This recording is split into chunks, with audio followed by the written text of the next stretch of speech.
Selamat siang Bapak Ibu dan teman-teman sekalian. Jadi kembali lagi bersama saya, dan di kesempatan kali ini saya akan membawa satu topik yang mungkin relate dengan kalian semua, yaitu tentang menabung. Jadi mungkin di sini siapa di antara kalian yang menabung? Ya, hampir semua. Ya, jadi di sini saya akan membuka dengan satu statement tentang menabung, yaitu bahwa menabung itu hanya untuk orang miskin. Orang yang menabung akan selamanya menjadi miskin. Dan ini bukan cuma saya loh yang bilang ini. Banyak orang-orang terkenal ya, seperti Robert Kiyosaki juga mengatakan demikian. Ya, mungkin ini sebenarnya kontradiksi dengan apa diajarkan pada kita selama ini, nabung pangkal kaya ya. Tapi setelah ditelaah dengan ilmu makroekonomi, ternyata ada benarnya juga ya. Oke, jadi di sini saya akan menjelaskan tentang kenapa menabung itu bikin orang miskin ya, dan tentunya nanti saya akan memberikan solusinya ya. Jadi kita bakal masuk aja ke pembahasannya ya. Jadi seperti yang kita tahu ya, bahwa menabung itu pangkal kaya, tapi sejak ada satu musuh utama ini, sekarang menabung itu bikin tambah miskin, yaitu inflasi ya. Yang jadi inflasi itu istilahnya kayak pelemahan mata uang ya. Jadi kalau saya dulu waktu gua kecil ya, gua ingat dulu saya beli bakso satu mangkok bakso harganya 5.000 ya. Sekarang satu mangkok bakso itu harganya udah 25.000 ya. Itu pun isinya udah kurang banyak ya. Oke, jadi mungkin dan selain daripada itu ya, mungkin diantara kalian ada juga yang selain menabung, ada juga yang beli ini, misalnya beli ya, itu yang punya deposito ya. Mungkin siapa di sini diantara kalian yang punya deposito? Oke, jadi mungkin kalian udah yang punya deposito mungkin udah agak melek nih katanya. Ya, ini kan deposito bunganya sekitaran 5-9% per tahun ya. Itu apalagi bank digital tuh bunganya sampai 9% ya. Kalau bank biasa mah cuma 3%. Tapi mungkin satu hal ini saya katakan, bahwa deposito pun tetap bikin kalian miskin, karena itu masih bersebelahan, bersaudara dengan menabung ya. Sama aja sih sebenarnya. Tapi kenapa?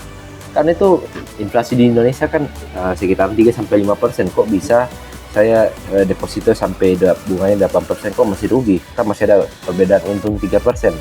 Oke, masuk akal ya.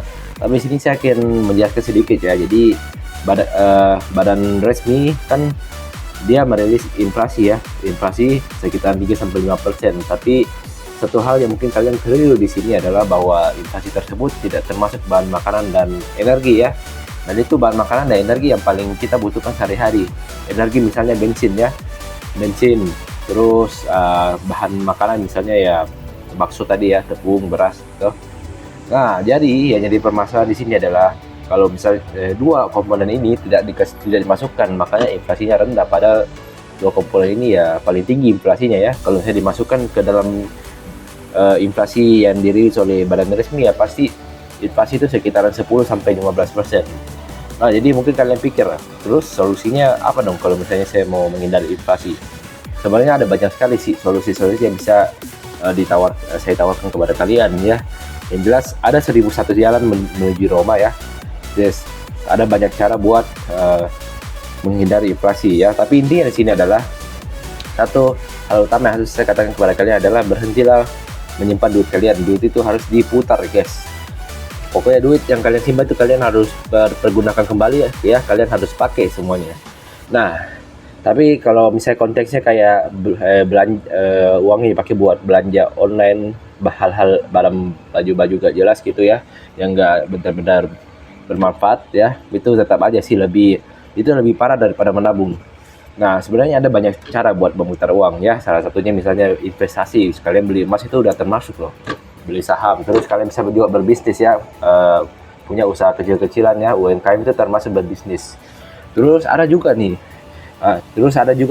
pilihan yang lain, yaitu investasi pada diri kalian sendiri ya. Dia seperti kata Warren Buffett, investasi terbaik adalah investasi pada diri kalian sendiri ya. Kalian bisa berinvestasi pada diri kalian sendiri supaya nilai value kalian itu makin tinggi ya. Jadi kalian bisa punya channel lah dengan orang-orang yang notabene lebih tinggi dia punya skill dan harga dirinya gitu. Tapi intinya di sini adalah saya mengajak kalian untuk berhenti menyimpan duit kalian ya, karena orang yang menyimpan duitnya atau menabung itu akan selamanya jadi miskin ya. Lebih baik terlambat daripada tidak pernah memulai sama sekali. Lebih baik kalian terlambat mengetahui dan kalian mulai hari ini, mulai memutar duit kalian hari ini daripada kalian tidak pernah memulai sama sekali ya. Dan seperti biasa, kalau setelah ini kalian masih ngotot buat nyimpan duit kalian di tabungan atau celengan, berarti kalian memang ditakdirkan buat miskin selama-lamanya. Sekian dan terima kasih.